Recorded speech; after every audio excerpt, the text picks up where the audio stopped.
ഒരു വാട്ട ഈറ്റും ഡേ എടുത്താണ് കേട്ടോ. അവസാനം അത് എന്തൊക്കെയോ ആയി മാറി. രാവിലെ ഉറക്കപ്പായെന്ന് എൻ്റെ ഒരു കട്ടൻ ചായ കുടിച്ചു. 10 മണിയായപ്പോൾ ദോശയും സൂര്യഗ്രഹണം ബാധിച്ച പോലെ ഒരു പപ്പടവും ചായയും പിന്നെ മുളക് ചമ്മന്തിയും കഴിച്ചു. മുളക് കണ്ടാൽ തന്നെ അറിയാലോ അല്ലേ, തീരെ എരിയില്ല എന്ന്. മനുഷ്യന്റെ അണ്ട കടാകടം വരെ എരിഞ്ഞു പുകഞ്ഞു പോയി. അടുത്ത ആക്രമണം 10:30 മണിയായപ്പോൾ അമ്മ കറി വയ്ക്കാൻ കൊണ്ടുവന്ന ചക്കയുടെ മണ്ടയ്ക്കായിരുന്നു. ചക്ക ചവച്ചരച്ചിറക്കുന്നുണ്ടപ്പോൾ അമ്മ ചോദിക്കുക കോൺക്രീറ്റ് മെഷീനാണോ അതോ മിക്സർ ഗ്രൈൻഡറാണോ എന്ന്.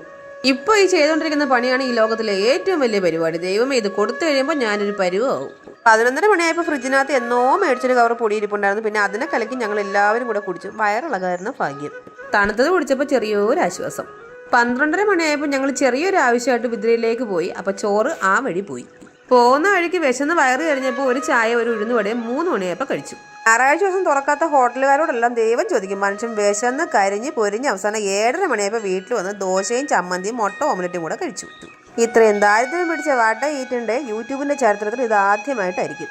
അപ്പോൾ നമ്മുടെ ചാനൽ എല്ലാവരും സബ്സ്ക്രൈബ് ചെയ്യാൻ സഹായിക്കണേ. ഇന്നത്തെ വീഡിയോ ഇത്രയേ ഉള്ളൂ. ടാറ്റാ.